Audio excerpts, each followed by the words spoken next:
the reason Earth was not important was because what I was looking at was so immensely beautiful. I was looking at something so infinitely, and that's important, infinitely gorgeous, beautiful, all consuming, that the Earth was just a tiny speck in what seemed to have happened a long, long time ago. So time was distorted and unimportant in this new concept I was living. Since then, I have not been at all afraid of dying ever. I'm not, and I've almost died twice actually. I did die of a heart attack before the cancer, and then I had pancreatic cancer. I was supposed to die 90% chance in a year. I beat 90% odds. Knock on wood.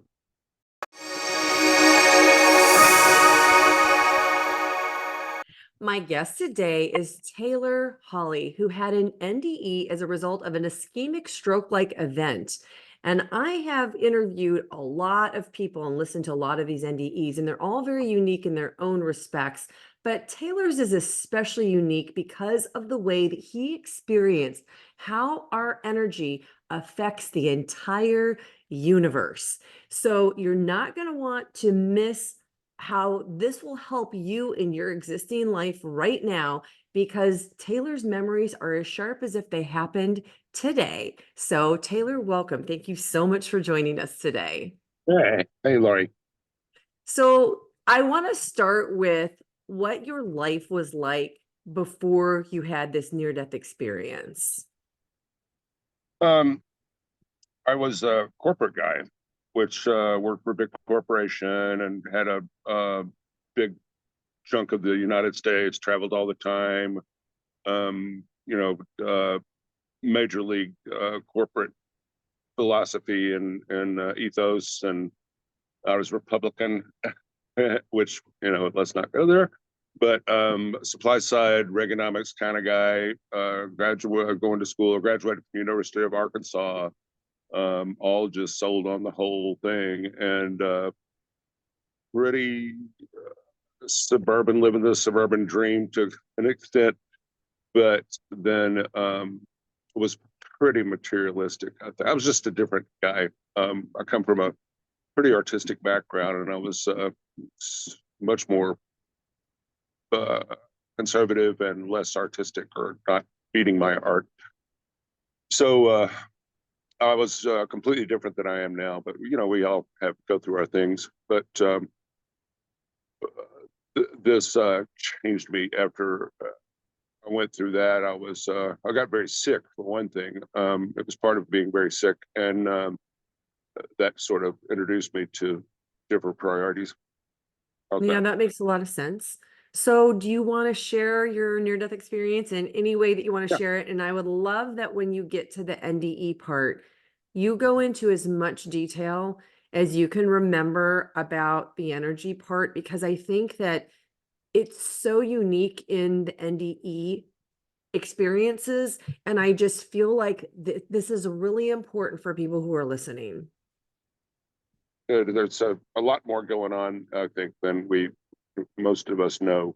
I think we feel a lot, but so I was living my little suburban Reaganomic dream, and in the suburbs of Chicago, and this was 87 or something, to date it. And I was watching the a preview of the NFL games on Sunday. I've always been I was a Bears fan in Chicago. I played football. And I started noticing, I got up to take a shower. And so I took a shower. And so I was having my little shower, and I started getting dizzy, and I was like, whoa, and it was coming on quickly. And then my dad's a doctor. I've always been kind of a medical guy, and I tried to figure out if it was one side or both sides. It was bilateral, or just one side. So I picked up one foot. I was sort of wanted to fall off to the left, and I picked up the other foot after putting the other one down, and I also fell off to the left. So I went, oh hey, this is brain sighted. So called my dad. My dad said, get to the ER stat. Sounds like I don't know what's going on, but you need to go right now. Call an ambulance, whatever.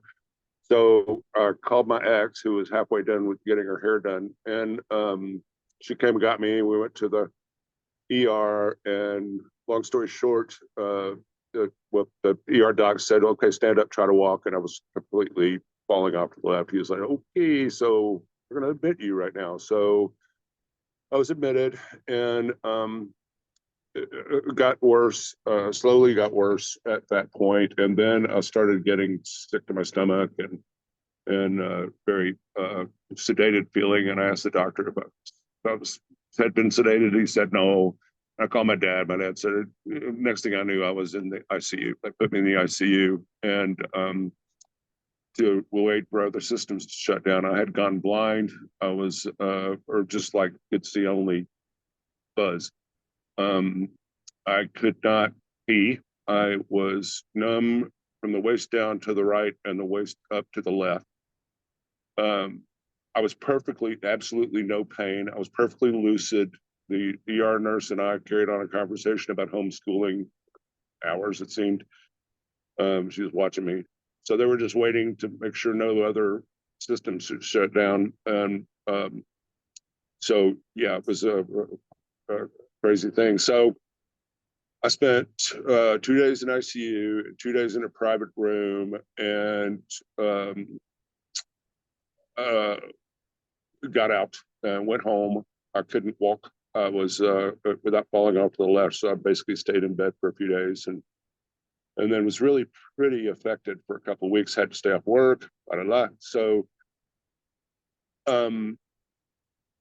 about 2 days after I got out of the hospital, I went, "Wait a minute, what just happened?" I started remembering what I had gone through in the ICU the night I got sick, the night this whole thing settled in. And I went, And so I started remembering piece by piece of what had happened. And first of all, I felt, and I don't take notes, I'm not reading this. This happened, when I say the 80s, a long 87, yeah. and I remember it like it was yesterday, but it's been a while, so it still may be kind of jumbled sometimes. But I love telling it without notes.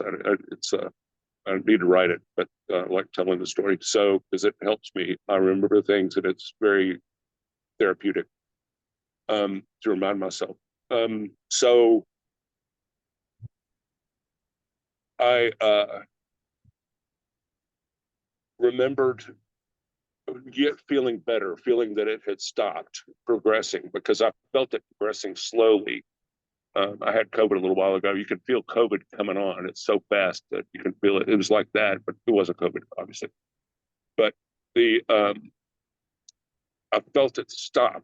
So I even told the nurse, I said, and then shortly after that, I went into this place where I visualized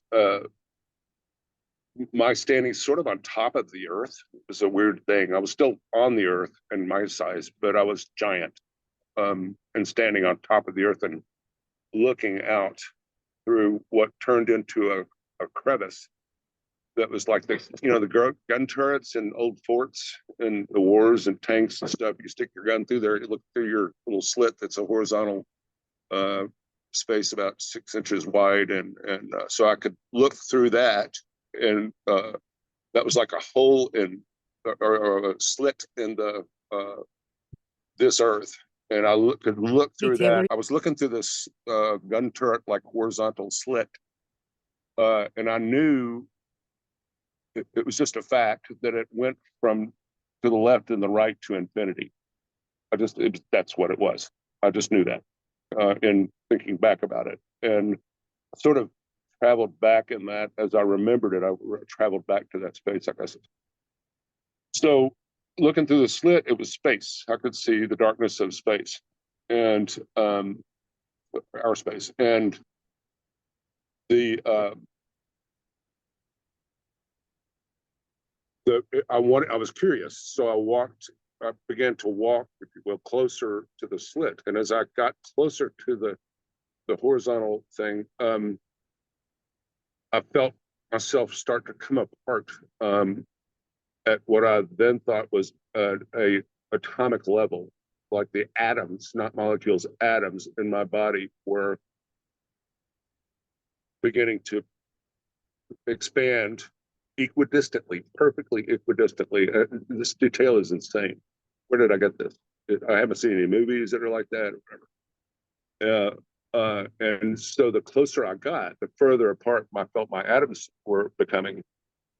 And I felt like at the time, if I went through that horizontal space slit, my atoms would be distributed perfectly throughout the entire universe, um, uh, infinitely out, just keep going. And but they would always keep their equidistance.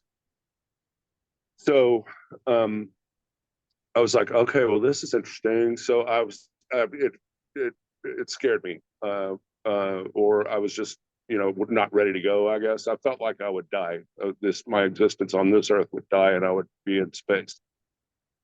So I was like, okay, what does that mean? And I thought, oh, well, it means that my energy, that it maybe wasn't atoms, it was my essence, the particles of my essence would be distributed. So my energy, my me, energetically, the energy of me, that this body would cease and I would go out and be, my soul, if you will, would be scattered equidistantly. And that, since I'm basically a positive person, and I do good things. I've helped lots of people do different things medically.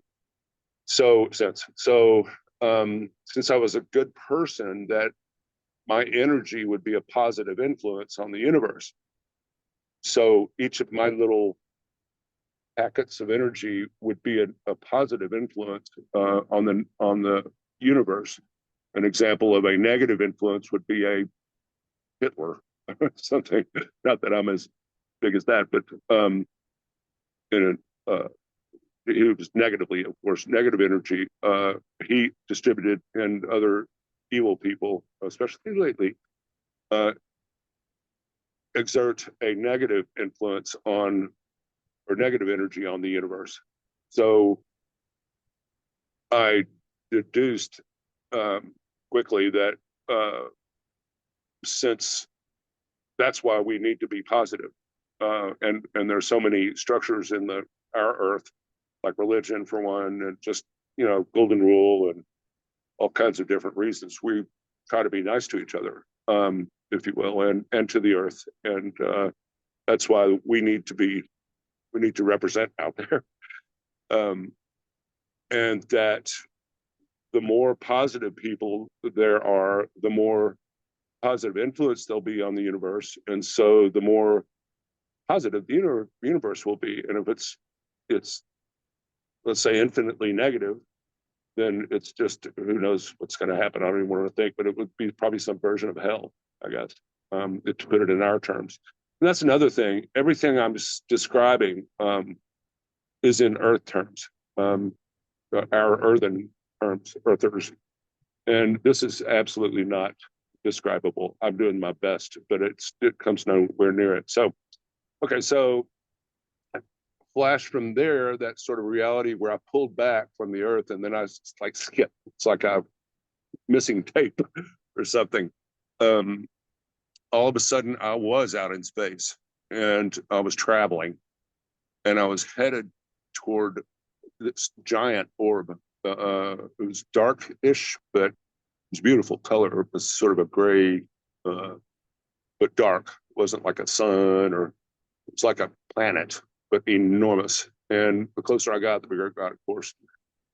And so I looked at this giant orb and went, oh, this is just the absolute most beautiful thing I've ever seen in my life. It would just usurp every concept that I'd ever had or read about, or I like music, any musical movement I've ever had, like Beethoven or one of the, I've listened to Chicago Symphony Orchestra live, and that's one of the most amazing things, not unrelated to what I'm saying.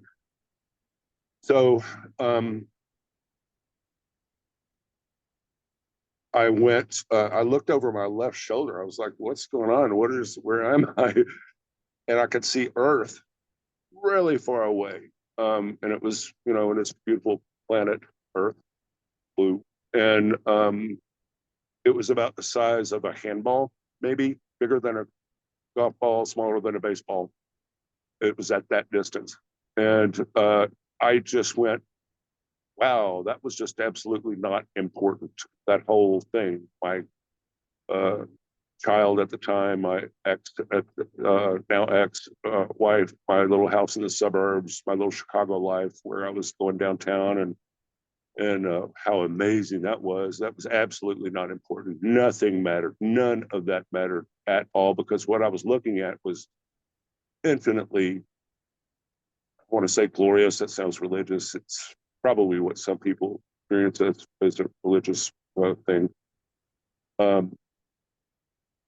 And I was just amazed that I didn't care about anything on this planet, and that this planet seemed like it was like a dry run or something, or some kind of a I don't know, a stopping place. And again, I think some of that is my doing my best to explain it to myself and to you right now.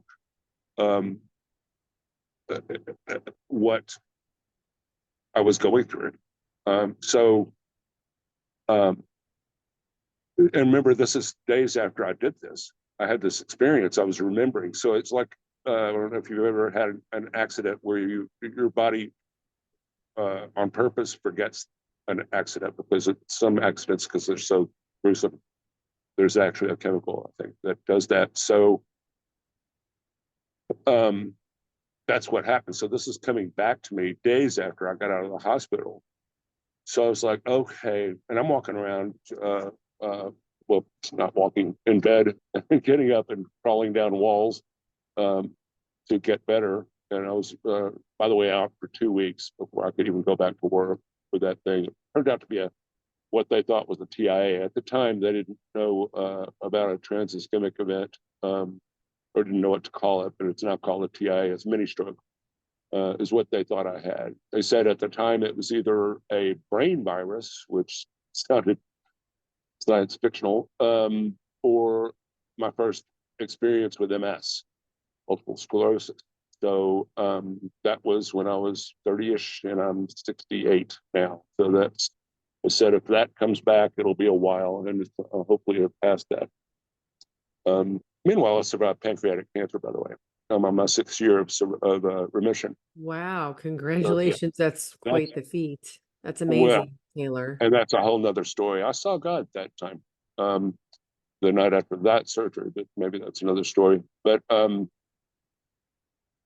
so I was like, after this happened, I was like, well, where do I go with this? First of all, who can I even tell about it? I didn't even tell my ex-wife about it. One of the reasons we didn't get along is she wasn't quite as metaphysical as me, and so she would look at me like I was a crazy man. And so I thought and thought and thought. It was like I had to share this with somebody. I had to offload some of this because it was just too intense, and it was so real. It was I've been describing it for decades, literally. And again, I don't do notes, and I describe it the exact same way, because that's exactly what happened to me. So that was my reality.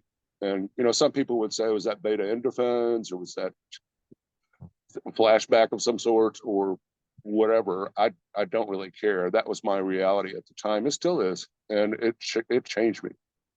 And so to backtrack a little bit, what I was looking at was the reason Earth was not important was because what I was looking at was so immensely beautiful, and absolutely, I've got a You may hear a air raid warning in the background. It's Wednesday at noon. Um, the I was looking at something so infinitely, and that's important, infinitely gorgeous, beautiful, all-consuming, that the Earth was just a tiny speck in what seemed to have happened a long, long time ago. So time was distorted and unimportant in this new concept I was living. So since then, this is not it's going to sound like I'm wrapping up. I'm not quite there yet. But since then, I have not been at all afraid of dying ever. I'm not, and I've almost died twice actually. I did die of a heart attack before the cancer, and then I had pancreatic cancer. I was supposed to die 90% chance in a year. I beat 90% odds. Knock on wood. So let's see. So I was like flashing back to the recollection. Who do I tell about this? And I was like, well, the only thing, it was such a spiritual event. I'm not a hugely Christian person, but I'm very spiritual. I do believe in a lot of, especially now, in a lot of other powers that are at work. We are just experiencing a very tiny fraction of reality. This is just some sort of set where we're staying for a minute. I now view this whole Earth as a place to stay till we're ready to go to the next spot. It's just kind of a holding place, and everything, all houses and oceans and everything here are a place to keep us alive till we can move to the next thing. It's like we're immigrants for the dimensions, the different dimensions. So I was like, okay, so who do I tell? So went, okay, well, a good friend of mine was my minister, Methodist minister, very cool guy. I had always had the best dirty jokes. This minister, he was the coolest guy, and he's long since passed. But we would have lunch every once a year around Christmas, and he would always say, "You should go in the ministry." You know, every time I went through something like this, he would say, "You know, the Pentecostals are the Pentecostals are looking," or the would joke, but he always wanted me to go in the ministry because of all this stuff I go through. And there are other things. So I went to him and I explained it. He was like, "Hey, yeah, this happens all the time. You know, this I get this a lot, you know, kind of thing." I'm like, wait a minute now, that no way other people have gone through this. Apparently, this is not that unique. I think mine is. It's not that people would hear this, and I've had reactions where you're crazy. You know, you're just making this up. You're trying to get some exposure somewhere, and I'm like, okay, what you say doesn't matter anyway, because this is just a construct of some sort, and I don't care. That was my reality, and our reality is our reality. It's what we perceive as us, and that's another thing that was driven home in this experience. So I went to him and I was like, okay, well, I told him this. And he was like, yeah, no big deal. So I said, well, I don't know what else to do with it. Well, I'm supposed to do something with this, I guess. I don't know. Or I felt that I needed to do something. So I started going to church and eventually held office in what was the second biggest Methodist church in Chicago, which in a very, very big district. And it did well. And, but I was like, I heard all this religious stuff. It just didn't hit the mark. It was nowhere near what I'd gone through.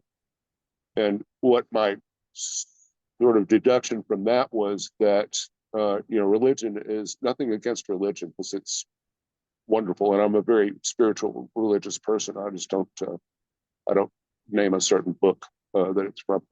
Because I've seen the non-earth perception of what everybody's trying to describe. So that's it.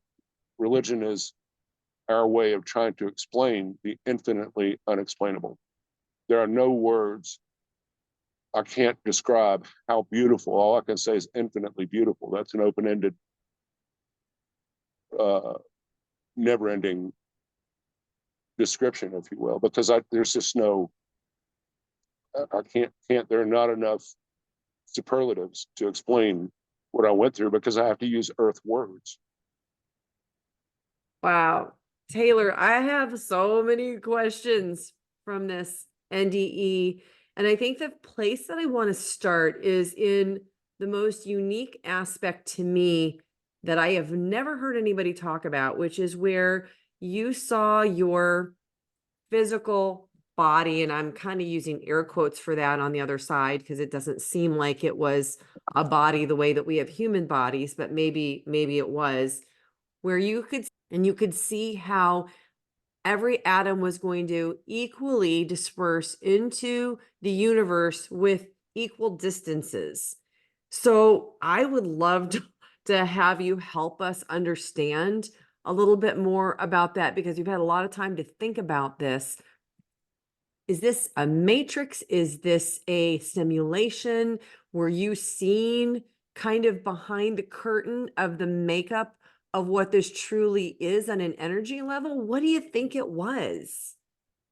I've studied. I went after my cancer. I needed to go somewhere and do something. Briefly, I'll try to explain that. And so I went to Fairfield, Iowa, to study transcendental meditation, which is where Maharishi Mahesh Yogi's university wound up being. Yes. Yeah, George Harrison, Beatles fame. Um, and he's long since passed, but I needed to go somewhere after that. After surviving cancer, everybody says you're going to die, you're going to die, you're going to die. Oops, just kidding.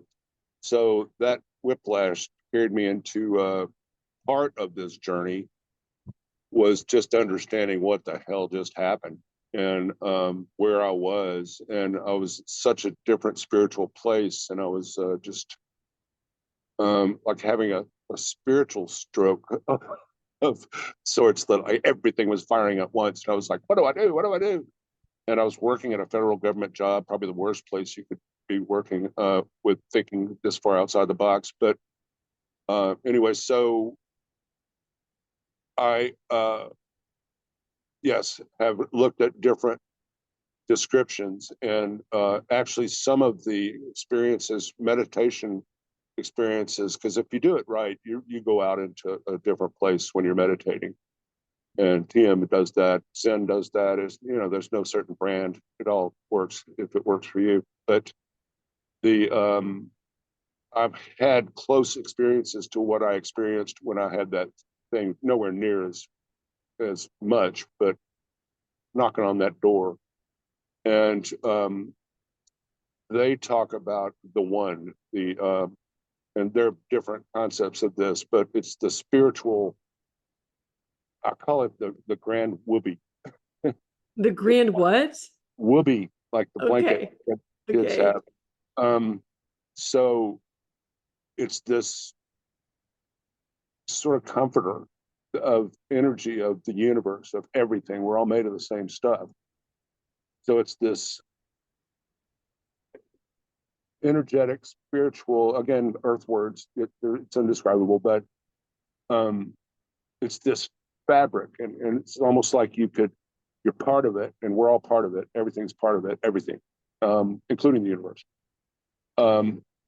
It's almost like you could be in it, you could stick your head up and it would be space everywhere. You look around, okay, this is space. And I'm going back inside now, into the grand whoopee. And we just are there. There's no reason for being there. We no longer need reasons. If you see that, you just are. It just is. One of my favorite sayings is, "It is. It is. It simply is." That's a rational concept too, but in earthen thinking.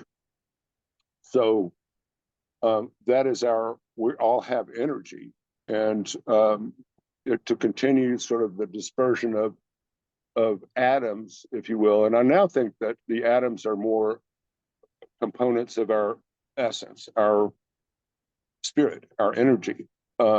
they're all just dispersions of our energy. So again, getting back to if we, I didn't finish that. We need more people to be positive as we pass into this next, into the whoopee, if you will, or further into the blanket. We need to be more positive than negative, because with this whoopee will become very uncomfortable if we are predominantly negative. So, and so far we're winning, I think, from the looks of it. It's a pretty cool place, and you feel it. The energy is here. It's just we're a very, very tiny part of it, very infinitely minuscule part of it. But we're very important. Each little particle of our spirit is very important. So I don't know, a lot of earth concepts and all that, but so does that cover what your So question? that's really good, because that actually is a perfect segue into what I was going to ask you next, which is, you noticed that the energy dispersion had a quality of either good or bad, and you mentioned Hitler, which is always the pinnacle of the Yeah. negative energy that somebody could retain and, put into the universe from this earthly realm. So knowing this, knowing that your atoms were going to disperse equal distance after this earthly incarnation, either negatively or positively, I would imagine that thought is part of what propelled you, as you said, into completely changing when you came back. It completely changed you forever. So I'm curious to know, because this is similar but a little different than life reviews, which seem to have the exact same effect on NDEers.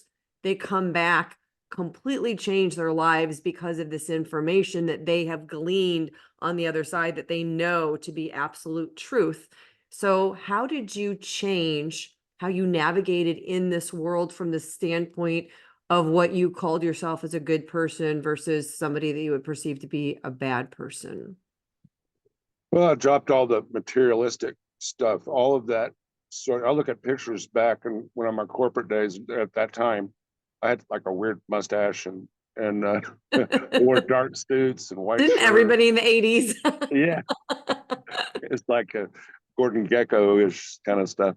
But yeah, slick back hair and $400 shoes and people trembled when I came into town because I was a big corporate dude and I kind of got off on that a little bit, and I completely dropped all that. It was like, that is all silly. That is so silly. There's so much more at stake, if you will, or there's so much here. I can't begin to describe it, but it is so much more important. And so I really started looking into people's eyes instead of at them, and appreciating love and things that we can't take with us. And that was that whole, you can't take it with you ethos, and just became much more in tune with humanity, my humanity, and the rest of humanity.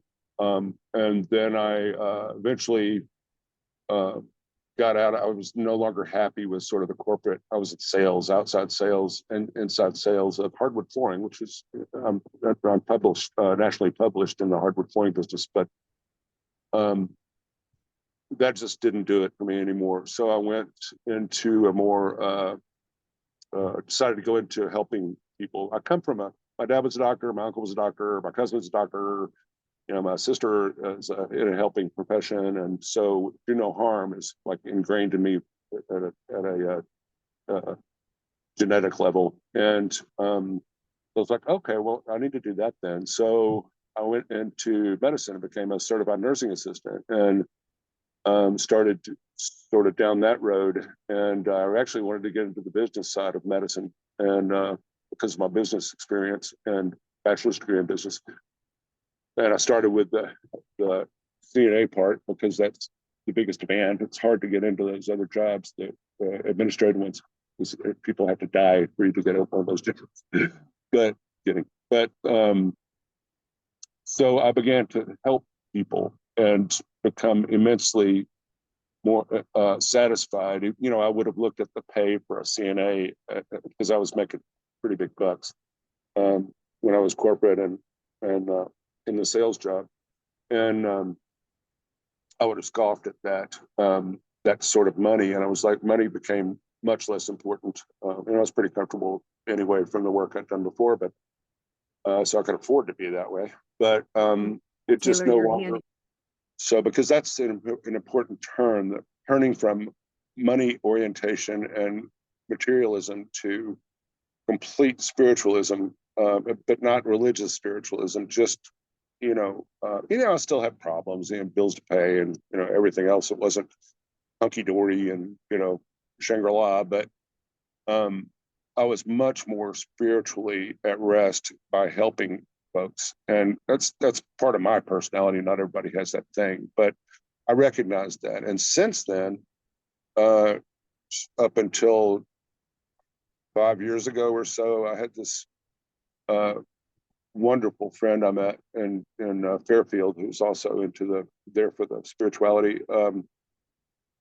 She said, Taylor, you're an artist. I've known a lot of artists in my time, and you are a textbook artist, and you don't realize it, and you need to start realizing it and act like an artist and live your life like an artist, because that's what you are. And so that came peeking through. That's sort of tangential, but the I saw that's my true self. And the whole corporate thing decades ago was not.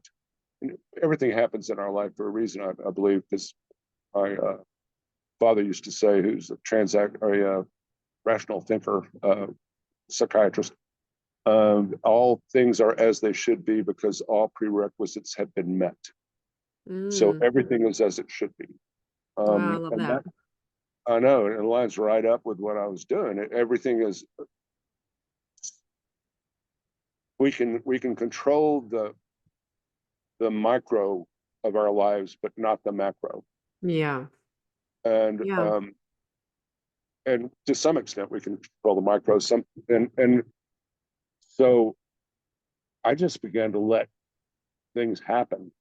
Just follow my heart and my gut and just keep walking through open doors. And since I've started doing some drawing, I've continued some music.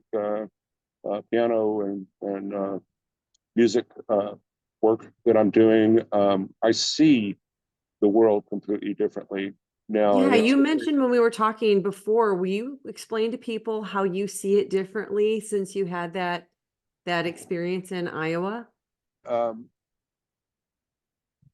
remember, I went to do transcendental meditation to handle what I had just gone through with the cancer and certain death.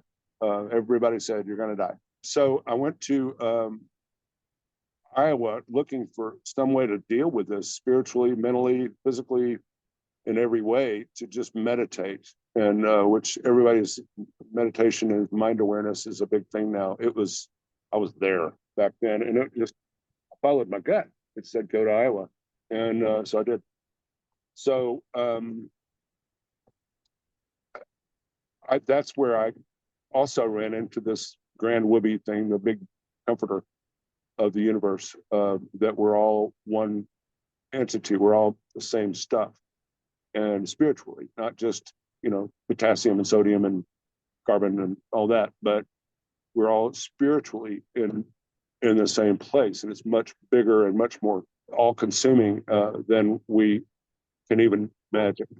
And then can't you see like a fuzz over everything too? Exactly. I walk my dog a lot, every couple of times a day, and I was looking around one afternoon, and I was like, wait, I was looking at houses and sidewalk and grass and trees, and I was like, wait, there's a little like fuzz over everything. Are my eyes going bad, or is there something, you know? And then I looked at it, and they were moving. It was like little particles. Everything was made of little particles, and I was like, those are molecules, or and or atoms, that I can see the structure of. And if I think about it to this day, if I'm just sitting in a room, and I could do it right now, but if I think about it for a second, I can zoom in and see that fuzz on everything, and it's like everything's made of this energy, and it vibrates. It's a little bit of oscillates. Is there And anything that doesn't have that energy? Like, do rocks have it? Do everything. No, electronics and everything, man-made things have it? everything, everything. Everything. Okay. So yeah, so the whole world is a construct. So if you stripped all that away, it would be like we're on a weather person on a green screen. Right. You know, I don't know what would be left. Probably space. That blackness of space, I would guess. I don't know. Yeah, there's a whole structure without which nothing could exist. So it's kind of the sponge in which the air of us exists.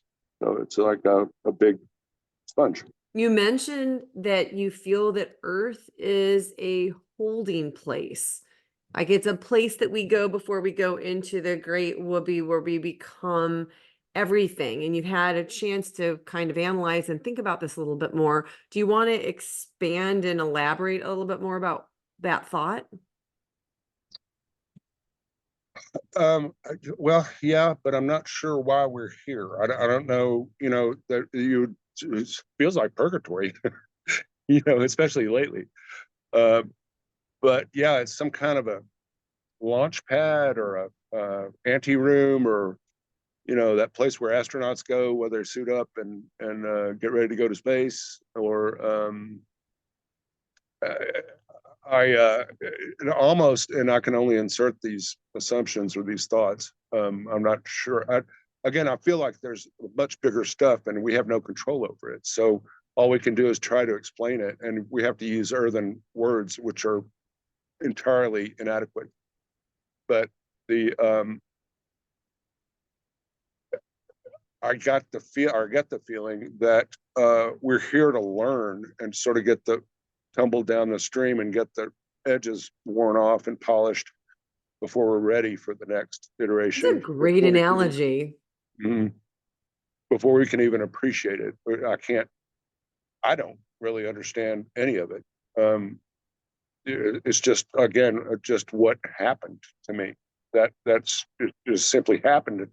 And again, a lot of people might say it is of this earth, and that was, like I said, beta endorphins or some kind of hallucination, and natural hallucination or chemical or whatever.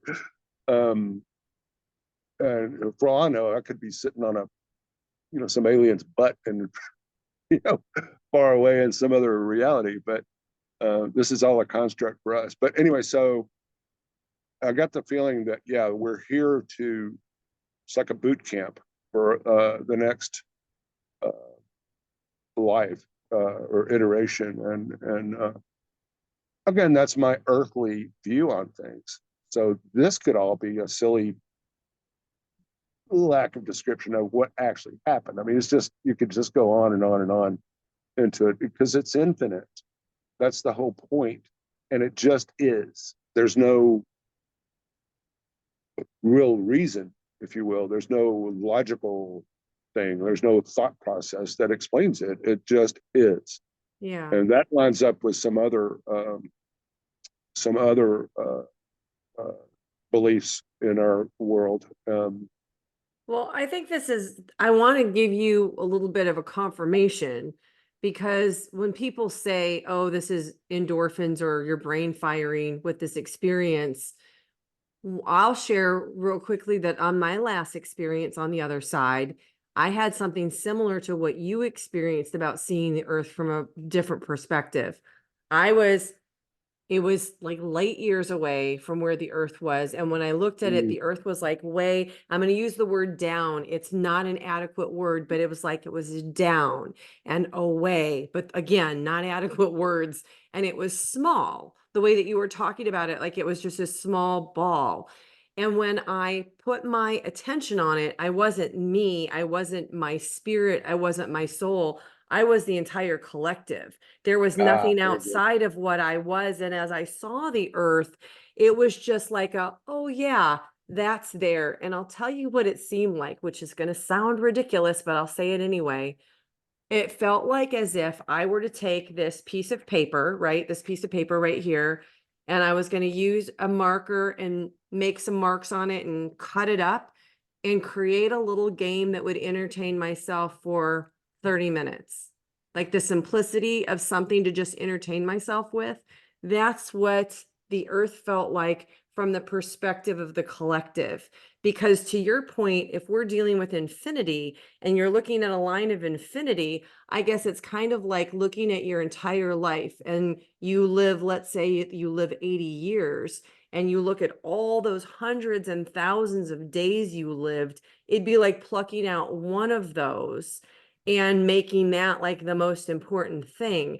On the scheme of the whole life, you can't just take a random day and make that one the most important. You might have ones that felt more important than that. And I feel like that's what this earth experience is in the scheme of what we would be infinitely. Fascinating, because you just triggered. Lately, I've been a friend of mine has stage 4 cancer. We're very much in love, but I'm sorry. Oh, I'm so sorry. it's platonic. We're just great friends. Our families go back, and we're just one of the deepest relationships I've ever had. And we're not Wow, I'm so looking real sorry. good. I'm just, well, she's going where I've seen.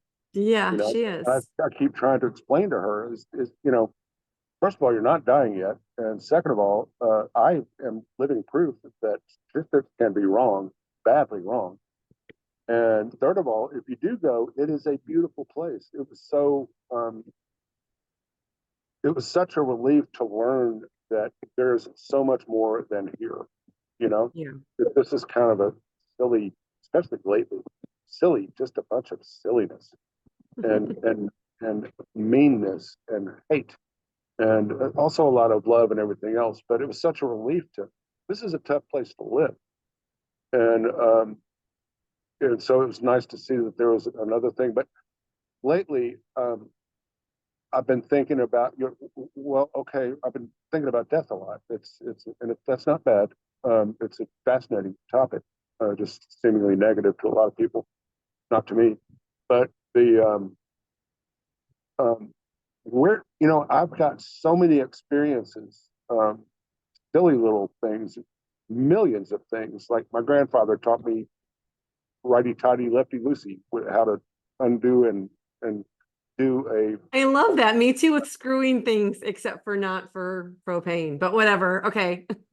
yeah. But all these life experiences I have, and all these things I've experienced. And so if you wrote a book of, and if people like to try to think about doing this, it's impossible. And then so all of these things, and parents try. I have 2 boys. Parents try to teach their kids. It's like the kids are like, "Dad, not again." Where you're trying to teach them stuff, and you just can't explain it. There's no explanation. That's the problem. But they have to live it themselves. But where does all that stuff I learned go? And my first thought was when I died. My first thought was, well, that's depressing. It's all this cool thing, all these cool things I know how to do. I know how to build stuff. I'm a general contractor, so I know how to do electricity and plumbing and build and maintain and destroy and whatever I want to do. Pretty much, and there's always YouTube if I don't know how to do it. Right. Yeah, I'm now a brain surgeon. I heard a comedian say, "Yeah, YouTube's wonderful. I can operate on brains now." Um, but That's good.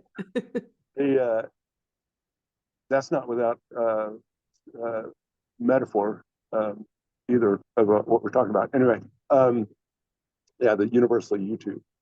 Um, the So the thoughts, I think that you're right on track because I think the thoughts actually add to the collective, don't you?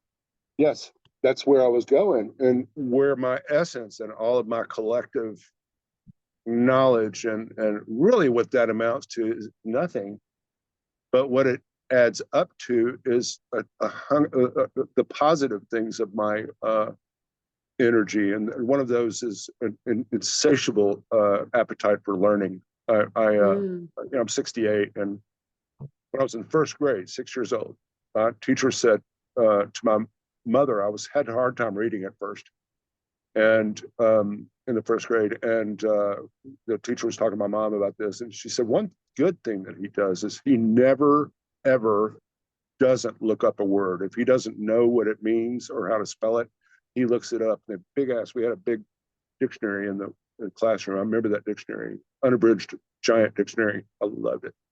And I looked up every single thing, and then my grandfather gave me Hardy Boy books, and so I just took off. Yeah. And so, yeah, so that, not everybody has that experience, and so I overcame that just again by doing what I felt like I was supposed to do, look things up. So I don't know, it was where all that goes, all that knowledge and collective knowledge has got to be, that's just a whole new concept.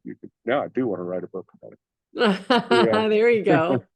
So Taylor, we're kind of running a little bit out of time, and I don't want to run out of time before you share your experience that you had with God, if you're willing to share that after your pancreatic surgery.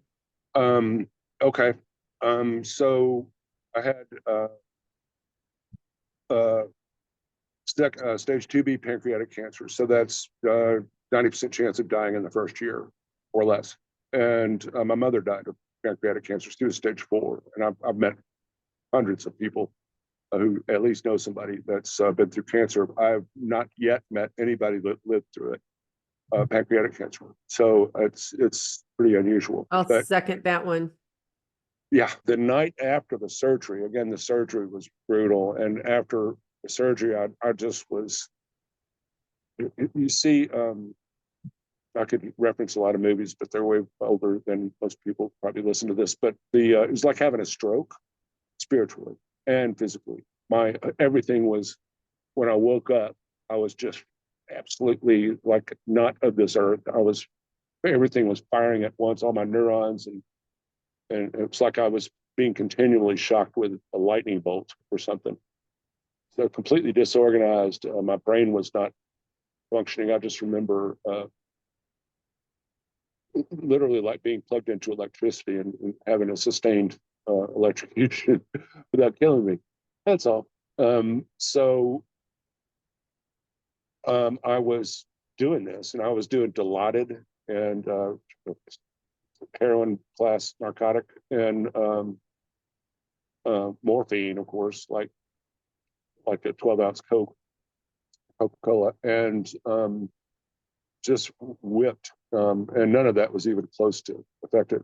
And so I was freaking out, and I don't remember where I was, but I remembered I was in a room in a hospital, and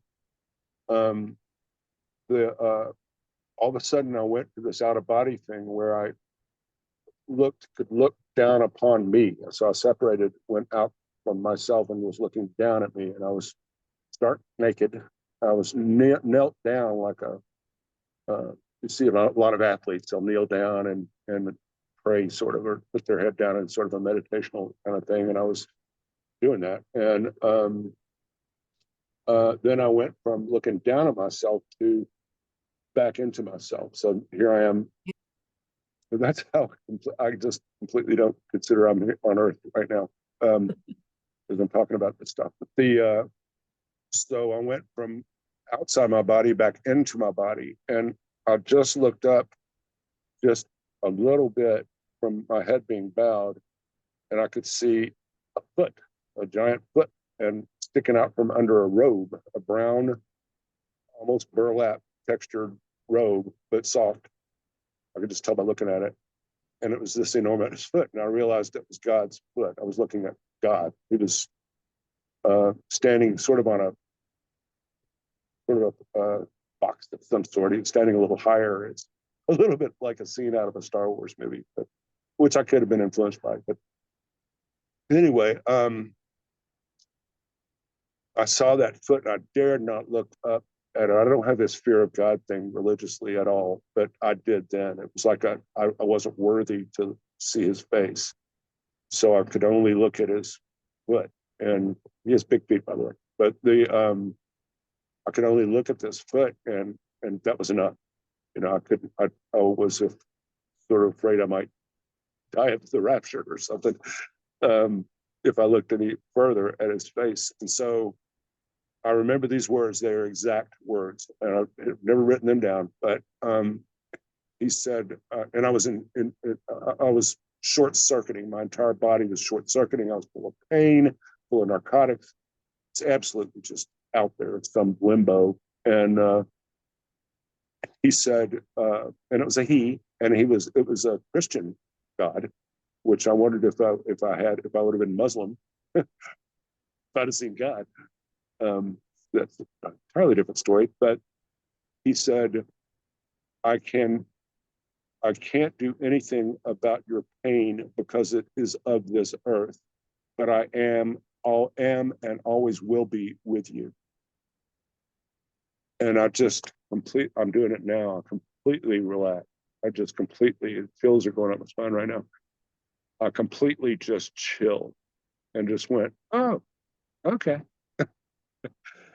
And it was just the most moving experience I've ever had. And again, I'm not a hugely Christian person. I believe in that's just our vain attempt at trying to explain what the hell is going on here. But it was the sort of the Christian or the God of our religion trying to explain what was going on there, and it was faith, and it was the real thing, and it's what they wrote a whole book about. It really only takes about one sentence to explain it all. I did a lot of work with a Jewish woman once, designed a backsplash for her kitchen. This wonderful lady, and she was very active in synagogue and was staff at her synagogue. And so after we'd worked for a while, she was really cool. And I said, sum up in one sentence what Judaism is about. What's it about? She didn't hesitate. She said the golden rule. It's about the golden rule. That's it. And if you really think about it, that's kind of do unto others as you would have them do unto you. And that's a religious concept, but it's kind of what, and that is built, embedded in the grand whoopee. Yeah, right. Because isn't it when you do something to somebody else, you are literally in the sense of being the other person doing it to yourself. Yes, because it's that's what it is. We're all interconnected, Yeah. and it's an energy thing, it's not physical, it's not chemical. I mean, that may Yeah. help things, but anyway. But it's just it's amazing. The whole you asked me how it changed me. This is how it changed me, and um, I'm 68. And I feel like I'm 6 years old. I love that. Yeah, and it feels wonderful. And I have, it's not. I have issues, but everybody does. But handling those issues and I help other people handle their issues, and especially people that are sick. I do a pretty good job with people that are sick, and how I do that is I don't. I keep telling them it's not that bad. The dying part may be painful, but they have drugs for that, and most people are afraid of dying, not afraid of death. It's that nobody knows what death is. Right, right. So, and then another thing is I'm going through this with my friend who's stage 4.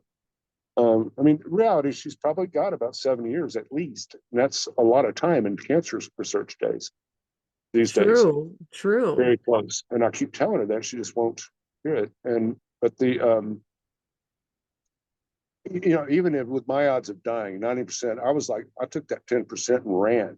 It's like when they told me my diagnosis, I was like, okay, after a second, it took it a minute to hit reality, but not very long for me to go, okay, I'm up against death here. This is a real deal. It's not as bad as everybody says it is. It looks worse when you hear somebody else going through it. I'm good. I'm not afraid of death, and Yeah. I'll give it hell. And I love this planet. By the way, I don't. This planet seemed to be non-important, or is unimportant, but not as we go through it. And there's a great Right. beauty. There's love, Yeah. beauty of flora and the fauna, Hmm. and flight and space and all these cool things that we do and experience, and bad things. Can't have the good without the bad. And so anyway. Beautiful. Oh my gosh, Taylor, I am so excited that we get to share this conversation with the world. You, I think, are really helping people. And I know that you don't have a website where you do anything or a book. If people have questions, are you open to answering questions from people? Absolutely. No, one of my Okay. favorite things is when people hear my cancer story is like, I mean, I've given, I don't know them, but like my oncologist said, I'll tell your story the rest of my life. And I'm applying for work now at a cancer hospital. Wow. Well, how can people reach you then? Um, let me think for a second. Email is probably the safest way. Just I'm on Facebook too. They can message me on Facebook. Um, my image is there on Facebook. I don't want to go all into specifics, but That's probably okay. email. I'll just put that in the show notes so that people can find you that way. Yeah, and or they can email me. I don't care, because everybody that, if you're reaching out to me about cancer, especially, I can really help.